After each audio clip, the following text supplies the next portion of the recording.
škola sa môže píšiť ďalším výnimočným kúskom, ktorý sa len tak nevidí. V našej multimediálnej miestnosti v novembri celý týždeň boli vystavené švabikáre z celého sveta. Zozbieral ich pán Peteja a prišiel nám ich aj osobne predviesť. Pani učiteľka, ja som zbieral mince, aj známky. Keď prídete do mňa, tak pod pivo viete tie podložky, ktoré chodíte už od očmi. Pod pivo mám doma 500. Servítky 100. Rôzne druhy. Lebo niekto zbiera.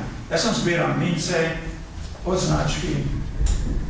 Tak neviem, či ten by uniesol v jednej ruke. Ty, či by si v jednej ruke uniesol, koľko ja mám odznačkov. Za 20 rokov posledných nejaký podnik označiť nevydal.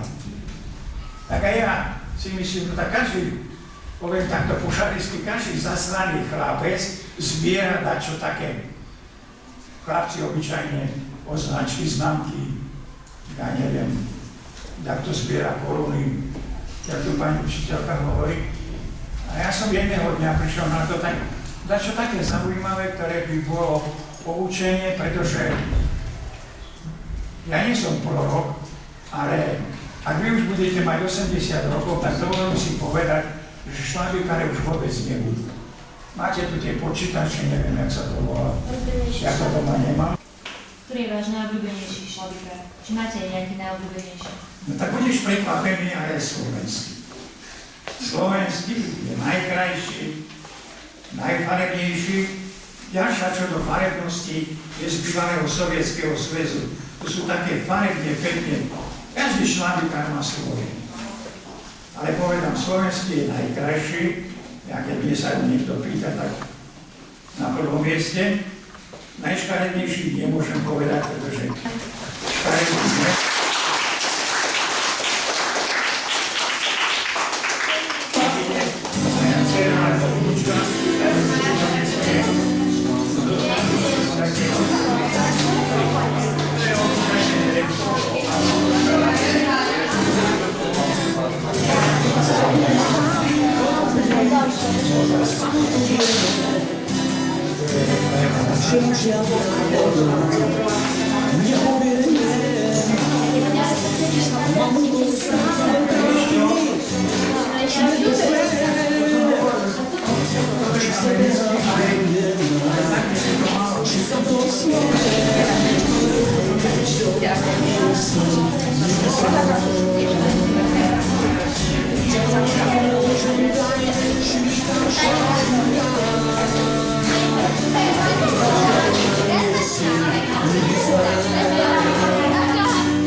A toto sme išli do uja, čo robil do palky, do Čurkové samozrejme.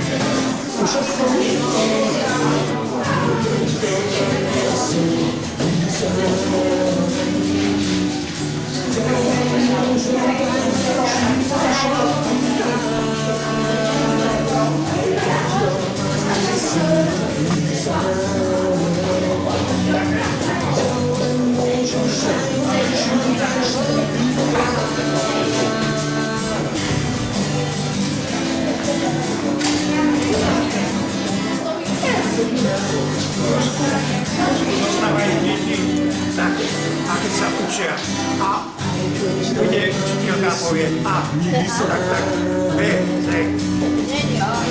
Tak sa učia prvé.